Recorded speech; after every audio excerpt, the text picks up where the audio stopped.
திரைப்பட தயாரிப்பாளர் BTK Films திரு BT Arasakumar மலர்கொத்து கொடுத்து சிறப்பிப்பார். அரங்கத்திற்கு வருகை தந்திருக்கும் திரு K பாக்யராஜ் அவர்களை அன்புடன் சிறப்பிப்பார்.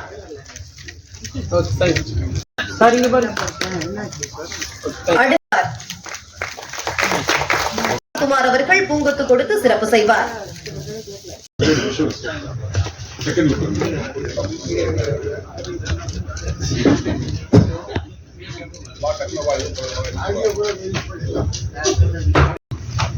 இந்த கைலன் திரைப்படத்தினுடைய ட்ரெய்லர் வெளியீட்டு நிகழ்ச்சிக்கு சிறப்பு அழைப்பாளராக வருகின்ற எங்களுடைய தூரல் நின்று போச்சு புயல், எங்களை போன்ற கிராம பகுதியில பிறந்தவர்கள் எல்லாம் கலைத்துறைக்குள் வர வேண்டும் என்ற ஆர்வத்தை தூண்டியவர்களில் ஒருவர், எல்லோருடைய மனதிலும் நிலைத்து நிற்கக்கூடிய ஒரு கதாநாயகன், இயக்குனர், தயாரிப்பாளர் என்று பன்முகத்தன்மை கொண்ட மரியாதைக்குரிய இயக்குனர் K பாக்யராஜ் அவர்களே, ஏறக்குறைய என்னுடைய தந்தை ஸ்தானத்தில், இன்னும் சொல்ல போனா எனக்கு குருவாக இருந்து முதல் சென்னைக்கு நான் வந்தது அவருடைய பள்ளிக்கு தான், வண்ணாரப்பேட்டையிலே காமராஜர் மெட்ரிக் மேல்நிலை பள்ளிக்கு. எல்லாரும் உங்க சப்போர்ட் கொடுங்க. தேங்க்யூ. நன்றி அஸ்வின். கைலன் திரைப்படத்தின் கலை இயக்குனர் திரு SK அவர்களை பேச, திரைப்பட இயக்குனர், கைலன் திரைப்பட முன்னோட்டத்தின் எங்கள் சிறப்பு விருந்தினர் திரு கௌரவ் நாராயணன் அவர்களை பேச அன்புடன் அழைக்கிறோம். அனைவருக்கும் வணக்கம். மேடையில் விற்றிருக்கும் என் குடும்பத்தாருக்கும், கீழே விற்றிருக்கும் குடும்பத்தை பாதுகாப்பவர்களுக்கும் கோடான கோடி நன்றியோடு வணக்கம். இந்த படத்தோட ட்ரெய்லர்ல கடைசி ஒரு சேயிங்ஸ் வரும், போராடணும், போராடினா தான் எல்லாமே கிடைக்கும்னு. இங்கே சினிமாவில் ஒரு கதையை கிரியேட் பண்ணுறதுக்கு போராடணும், அந்த போராட்டத்தோட அந்த கதைக்கு ஒரு ஹீரோ பிடிக்கிறதுக்கு போராடணும், அதோட அதை வெளியே கொண்டுறதுக்கு ஒரு ப்ரொடியூசர் பிடிக்கிறதுக்கு போராடணும், இதெல்லாம் போராடி ஒரு ரிலீஸ் டேட்டுக்கு ஒரு போராடணும், அதுவும் போராடி கடைசியில் தேட்டருக்கு வரும்போது எல்லா பேருமே மார்க் போட ஆரம்பிச்சிடுறாங்க. இங்கே இருக்கிற எங்கள் குடும்பத்துக்காரங்க மார்க் போடும்போது அதை நாங்கள் ரொம்ப மதிக்கிறோம், அதை ரொம்ப ரொம்ப ரொம்ப வரவேற்கிறோம். ஆனால் இன்னைக்கு தேட்டருக்குள்ளே வர்ற ஆடியன்ஸ்லேருந்து, தேட்டரில் இருக்கிற ஆப்ரேட்டர்லேருந்து, தேட்டரில் பாப்கார்ன் விற்கிற ஆள் வரையும் எல்லா பேருமே ஒரு ஃபோன் வச்சுக்கிறாங்க, அந்த ஃபோனில் மார்க் போட ஆரம்பிச்சிடுறாங்க. சத்தியமாக எல்லாருமே மார்க் போட்டாங்கன்னா யாருக்கு தான் படம் எடுக்கிறதுன்னு தெரியாமல் தான் படம் எடுத்துகிட்டு இருக்கோம் ஒரு போராட்டத்தோட. ஸோ ஒரு படம் பண்ணுறதுக்கு அந்த கண்டென்ட்டுக்கு உண்டான ரிசர்ச், அந்த ரிசர்ச்சுக்கு உண்டான ஒரு நியாயமான ஒரு உழைப்பு இருந்தாலே இன்னைக்கு மக்கள் பக்காவாக ஆதரிக்கிறாங்க. கடைசியாக வந்த மார்கன் படம் முனக்கண்டு நமக்கு ஒரு மிகப்பெரிய ஒரு சப்போர்ட். DNA, மார்கன் எல்லா படமுமே ஒரு த்ரில்லரில் ஒரு நியாயமான ஒரு கதையை நீ சொல்லு, ஏன்னா 2.5 hours என்கேஜிங்காக வை. ஏன்னா இன்னைக்கு ஆடியன்ஸ் படம் பண்ணுற இயக்குநர்களை விட ஃபர்டல் மைண்டட். நீ ஃபர்ஸ்ட் சீன் ஆரம்பிக்கும் போதே 13வது ஃபர்ஸ்ட் ரீல் ஆரம்பிக்கும் போதே 13வது ரீல் இதாண்டா வரப்போகுதுன்றது அவங்களுக்கு தெரிஞ்சிருக்கு. ஸோ இன்னைக்கு படம் பார்க்குற ஆடியன்ஸை டேக் இட் ஃபார் கிராண்டடா எந்த டைரக்டர் நினைக்கிறாரோ அவர் வீட்டுக்கு போயிடலாம். எந்த டைரக்டர் ஆடியன்ஸோட ஒவ்வொரு விஷயத்தையும் அவங்க அறிவாளி, அவங்களுக்கு மேல நம்ம அறிவாளியா இருக்கணும்னு நினைச்சு ரிசர்ச் பண்றாங்களோ அந்த படங்கள் 200% வின் ஆகும். ஸோ இந்த த்ரில்லர் மீனிங்ஃபுல் த்ரில்லரா இருக்கும் பட்சத்தில் 200% இந்த படம் கன்ஃபார்மா சக்சஸ் ஆகும். அஜித்தோட நல்ல மனசுக்கு ஆகணும். மாறா ரொம்ப பிடிக்கும், எனக்கு ரொம்ப பிடிக்கும். ரொம்ப ஒரு மாதிரி பொய்டிக்கான ஒரு படம். அதுல இருந்து அவங்களோட கரியரும் தமிழ்ல பெருசா வரும்னு நான் எதிர்பார்த்துக்கிட்டு இருக்கிறேன். So I wish your great success வரணும் அப்படின்னாரு. எனக்கு திங்கட்கிழமை காலையிலனாலே நிறைய ப்ரோக்ராம்ஸ் மீட்டிங் இருக்கும். நான் சொன்னேன் இல்லைங்க வரலைங்க அப்படின்னு. அப்புறம் ஒரு கண்டென்ட் அனுப்பிச்சு விட்டாரு. எனக்கு ரொம்ப பிடிச்ச விஷயமே என்னன்னா, ஒருத்தர் சும்மா கூப்பிடாம ஒரு கண்டென்ட் வந்து இந்த கதை என்ன அப்படின்னு ஒரு பேஜ் போட்டு யாரெல்லாம் நடிக்கிறாங்கன்னு போட்டாரு. நான் உடனே சொன்னேன், அருள் நான் வரேன் அப்படின்னு சொன்னேன். ஏன்னா எனக்கு பிடிச்சது அந்த ஐடியா. அதாவது நான் இந்த மாதிரி ஒரு கதை எடுத்திருக்கேன், நீங்க வந்து இந்த விழாவில் கலந்துக்கிட்டு ட்ரெய்லர் லான்ச்சுக்கு நீங்க ஹெல்ப் பண்ணணும் சொல்லும்போது அந்த டிசிப்ளின், அந்த ப்ரொஃபஷனலிசம், அந்த ஒரு கமிட்மெண்ட் டு த ஃபிலிம் பிடிச்சிருந்தது. அதுல முக்கியமா எனக்கு பிடிச்சது காஸ்ட் அண்ட் குரூல எடுத்த உடனே சிவதா பேர் போட்ட உடனே, சிவதா நம்ம ஹீரோயின் படம் பண்றாங்களா அப்படின்னு சொல்லிட்டு நான் உடனே நான் வந்துடுறேன் அப்படின்னு சொல்லிட்டேன். நான் ஏன்னா நான் வந்து கார்பரேட் கரியர்ல 25 வருஷம் இருந்து நான் முதல்ல ஆரம்பிச்ச படம், டிஸ்ட்ரிபியூஷன் அண்ட் மார்க்கெட்டிங் ஆரம்பிச்ச படம் பாத்தீங்கன்னா அது எல்லாருக்கும் சர்ப்ரைஸா இருக்கும். நான் கடைசியா வந்து கார்பரேட் கரியர்ல பண்ண படம் இறுதி சுற்று, அதாவது லாஸ்ட் அப்படின்னு சொல்லி படத்தை முடிச்சேன்.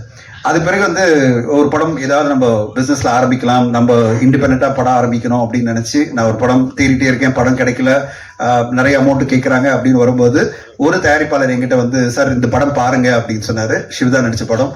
அந்த படத்தை பார்த்த உடனே ரொம்ப பிடிச்சிருந்தது. அது வந்து ஜீரோ, அந்த படத்தினோட ஹீரோயின் தான் வந்து. நான் சொன்னேன், இது இறுதி சுற்று படம் பண்ணிட்டு ஜீரோல ஆரம்பிக்க போறேன் தான் அப்படின்னு நினைச்சேன். But I felt nice. நல்லதுதானே, கடவுள் சொல்ற மாதிரி தான். அதாவது இறுதி சுற்று கார்பரேட் கரியர்லாம் முடிஞ்சிச்சு தம்பி, நீ வந்து இண்டிபெண்டா ஒரு பயணம் ஆரம்பிக்கணும், ஜீரோல இருந்து ஆரம்பிக்கணும் அப்படின்னாரு. நாங்க போனோம். கோர்ட்ல என்ன சொன்னாங்கன்னா, இதை வந்து எப்படி கட்டுப்படுத்த முடியும், ஏன்னா இது வந்து மிகப்பெரிய சிக்கலான ஒரு விஷயம், நீங்க கேட்கறது வந்து ஒரு சிக்கலான விஷயம், செலக்டிவா சில பேர் மட்டும் கட்டுப்படுத்துங்கன்னு பண்ண முடியாதுன்னு தான் அவங்க ரூலிங்ல சொல்லியிருக்காங்க. நீங்க எப்பவுமே இந்த இண்டஸ்ட்ரிக்கு ஆதரவா தான் இருக்கீங்க. நீங்க எல்லோருமே இந்த இண்டஸ்ட்ரிக்கு சப்போர்ட் பண்ணி ஒவ்வொரு படத்தையும் வந்து தாங்குறீங்க, ஒவ்வொரு படத்தையும் செலிப்ரேட் பண்றீங்க. அதனாலதான் இன்னைக்கு தமிழ் சினிமா அந்த பாதையில அழகா போயிட்டு இருக்கு. நாங்க எப்பவுமே ஒரு சக்சஸ் மீட் வச்சா அவங்களெல்லாம் கூப்பிடுறது இல்ல, உங்களை தான் கூப்பிடுறோம். நீங்க தான் இந்த படத்தினுடைய ஒரு சக்சஸுக்கு காரணமா இருக்கீங்கன்றதுதான் உங்களை தான் நாங்க கூப்பிடுறோம். ஸோ அதனால ஒட்டுமொத்த ரிவ்யூவர்ஸ்க்கு எதிராக ஒரு கோர்ட்டுக்கெல்லாம் நம்ம போல.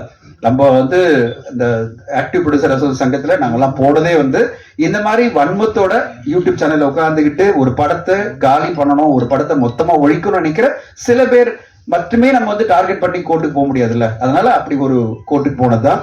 ஸோ இன்னைக்கு கோர்ட்ல வந்து என்ன சொல்லி இந்த மாதிரி பண்ண முடியாது சொல்லும் போது நம்ம ஒன்றும் பண்ண முடியாது. பட் அதான் அவங்க கிட்ட திருப்பி நாங்க வைக்கிற கோரிக்கை என்னன்னா, திரைப்படத்தை திரைப்படமா பாருங்க. அந்த திரைப்படத்தை பார்த்தீங்களா, பேசுறீங்களா, ரிவ்யூ பண்ணீங்களா, முடிச்சிருங்க. அது நன்றி. இந்த படத்தில் எனக்கு ஒரு நல்ல முக்கியமான ஒரு வாய்ப்பு கொடுத்துருக்கீங்க. இந்த வருஷத்தோட என்னோட 2வது ரிலீஸ் இது கைலான். ரொம்ப எதிர்பார்த்துட்டு இருக்க படம். ஏன்னா ஒரு நல்ல அருமையான ஒரு கேரக்டர். அதுக்கு அரசுகுமார் சாருக்கும் அருள் சாருக்கும் பெரிய நன்றிகள். மேடையில் அமர்ந்திருக்க எல்லாருக்குமே ஜாம்பவான்களுக்கு முதல் கண் வணக்கம். ஒரு நல்ல கேரக்டர் கைலான், நல்ல படம் எதிர்பார்த்துட்டு இருக்கேன். கூட சீக்கிரம் நான் கேட்டுட்டு பார்த்து சார் எப்பவுமே, சார் எப்போ சார் ரிலீஸ், எப்போ ரிலீஸ்ல வந்துடும் கண்டிப்பா வந்துடும். இப்போ கௌரவ் சார் சொன்ன மாதிரியும் தனஞ்சய் சார் சொன்ன மாதிரியும் ஒரு படம் எடுத்து படம் கொண்டு வந்து திரை கொண்டு வந்து இந்த போராட்டங்கள் மிகப்பெரிய போராட்டமா இருக்கு. அது எவ்வளவு வருஷமானாலும் கண்டென்ட் ஜெயிக்கும்ன்றது 100% உறுதி. ஆனா என்ன நல்ல கண்டென்ட் நம்ம கொடுத்தாலுமே ப்ரொடியூசர் ஒரு படம் வட்டிக்கு வாங்கி படம் வந்து எடுத்து ப்ரொடக்ஷன் பண்ணி படம் ரிலீஸ் பண்றதுக்குள்ள அது ஒரு வருஷம் ஆகுது, 2 வருஷம் ஆகுது, அதுக்கு வட்டி வருது. எனக்கு எல்லாமே ப்ரீ ப்ரொடக்ஷன் போஸ்ட் ப்ரொடக்ஷன் உட்காந்து என்னதான் நம்ம ஸ்கெட்ச் போட்டாலுமே பப்ளிசிட்டிக்கு ஒரு விஷயத்த கோட்டை விட்டுறாங்க நிறைய படங்கள். அதுலதான் நிறைய படங்கள் அடிபடுது கண்டென்ட்டா வந்தாலும். என்ன அப்படின்னா, முன்னெல்லாம் நிறைய கூட்டங்களுக்கு போவோம், கைதட்டுவோம், சிரிப்பா எல்லாம் பண்ணுவோம். இப்ப டிவியா பார்த்துக்கிட்டே இருக்கிறதுனால வீட்டுக்குள்ள உட்காந்து கைதட்ட முடியாது, விசில் அடிக்க முடியாது, என்ன பண்ண முடியாது. அப்படியே என்ன ஆயிட்டோம்னா ஃப்ரீஸ் ஆகி உட்காந்துருக்கிறோம். அனைவருக்கும் வணக்கம். உங்களுக்கு தான் முதல் வணக்கம். உங்களுக்கு சொன்ன உடனே 2-3 கைதட்டு சத்தம் கேட்டது, மிக்க நன்றி. இந்த அருமையான படத்துல புதுமுகங்கள் நிறைய நடிச்சிருக்காங்கன்னு சொன்னாங்க. நானும் புதுமுகம் தான். நான் இருந்தால விருமாண்டியில வந்து கமல் சார் அவர்கள் திரைக்கதை எழுதுறப்ப நான் அதுல அந்த கதை சொல்றதுக்கு மதுரை மொழிக்காக நான் வந்தேன். முதல்ல சினிமா ரசிகர். அதனால நான் எந்த ஒரு இதையுமே காயப்படுத்தக்கூடாதுன்னு நினைக்கக்கூடிய ஆளு. அந்த அப்படி இருக்கிறப்ப சில கடுமையான விமர்சனங்கள் வர்றப்ப நான் ரொம்ப வருத்தப்படுவேன். இது என்ன பண்றது, என்ன செய்யறது அப்படின்னு நினைப்பேன். என்னோட முதல் படம் நெடுஞ்சாயிலேருந்து இப்போ வரைக்கும், இப்போ கைலன் வரைக்கும் வருஷத்துக்கு ஒரு படம் தான் பண்றேன். பட் ஸ்டில் எனக்கு நீங்க கொடுக்குற இந்த பிரஸ் அண்ட் மீடியா, நீங்க கொடுக்குற அந்த ஒரு சப்போர்ட் ரொம்ப பெருசு. And I mean it. So இந்த படத்துக்கும், இந்த கைலன் திரைப்படத்துக்கும், எங்களோட காஸ்டுக்கும், இந்த குரூப்புக்கும், இந்த ஒரு படத்துக்கும் உங்களோட எல்லாரோடையும் சப்போர்ட் இருக்கும்னு அந்த ஒரு நம்பிக்கையோட நான் இப்போ இந்த மேடையில் நின்றுட்டு இருக்கேன். இந்த படம் வெளியில வரும்போது எல்லாரும் சொன்னாங்க, மேடையில பேசும்போது சொன்னாங்க, like there is a pain behind every release. I've seen our director struggle for it. நம்ம ப்ரொடியூசர் அவ்வளோ சப்போர்ட் பண்ணி I've seen them struggle for it. So அதெல்லாம் நம்ம பார்க்குறோம். எல்லாத்தையும் தாண்டி ஒரு படம் ரிலீஸ் ஆகிறதும் அந்த படம் வெற்றி அடைகிறதும் அதுல யாரும் கெட்ட படம் எடுக்கிறது இந்த படம் இன்னைக்கு வந்து ரொம்ப முக்கியமான ஒரு நாள் எங்க எல்லாருக்குமே அண்ட் ரொம்ப ஸ்பெஷலான ஒரு நாள். இன்னைக்கு கைலனோட ட்ரெய்லர் அண்ட் July 25th இந்த படம் ரிலீஸ் ஆகுது. எல்லாரும் சொன்ன மாதிரி நிறைய ஹார்ட் ஒர்க், நிறைய பேரோட பேஷன் அண்ட் லவ் இந்த படத்தில் இருக்கு. அண்ட் எனக்கு இன்னும் கொஞ்சம் ஸ்பெஷல்னு சொல்லலாம். பிகாஸ் எல்லா ஆக்டர்ஸுக்குமே ஒரு கனவு இருக்கும் பொதுவாக. நம்மளை வந்து பெரிய ஸ்க்ரீனில் பார்க்கணுன்ற ஒரு கனவு. நான் ஒரு 2-3 படம் பண்ணியிருக்கேன். அண்ட் இப்போ வந்து ஒரு சாலிடான ஒரு கேரக்டர் கொடுத்து ஒரு ஸ்க்ரீன் ப்ரெசன்ஸ் கொடுத்து வர படம் எனக்கு படம் கைலன் தான். இந்த கிளாஸ்மேட்ஸ், குலசாமி இந்த மாதிரி படங்களுக்கெல்லாம் போய் பாக்கியராஜ் சார் வந்து நாங்கள் போய் பேசுவோம், சார் நீங்கள் எல்லாம் வரணும் சார் அப்படின்ட்டு. ஒவ்வொரு விஷயத்தையும் நானும் இதே ப்ரெஸ் மீட்டில் வந்து நிறைய வந்து மற்ற பிடிச்சதுக்கு முதல்ல மன்னிப்பு கேட்டுக்கிறேன். ஏன்னா எனக்கு 11 மணி அப்படிங்கிற மாதிரி மனைவி சொன்னார். சரி 11ன்னா ஒரு 10-15 நிமிஷம் முன்ன பின்ன ஆகும் அப்படின்னு நினச்சிட்டு தான் புறப்பட்டேன். இங்கே வந்ததுக்கப்புறம் தான் தெரிஞ்சேன் 10 மணிலேருந்தே வெயிட் பண்ணிட்டு இருக்கேன் சார் அப்படின்னாரு. அதுக்கப்புறம் ப்ரொடியூசர் பேசும்போது சொன்னார் 9:30 எல்லாரும் இது பண்ணுறாங்க. ஸோ இவ்வளவு இத்தனை பேர்த்து இவ்வளோ நேரம் ஏன்னா சொன்ன டைமுக்கு வரணும் அப்படிங்கிறத எப்பவுமே முயற்சி பண்ணுவேன். இன்றைக்கி ஏதோ டிலே ஆகிடுச்சு, அதுக்கு மன்னிச்சு. மரியாதைக்குரிய பத்திரிகை மற்றும் அனைத்து ஊடக நண்பர்கள் எல்லாத்துக்கும் என்னுடைய பணிவான வணக்கம்.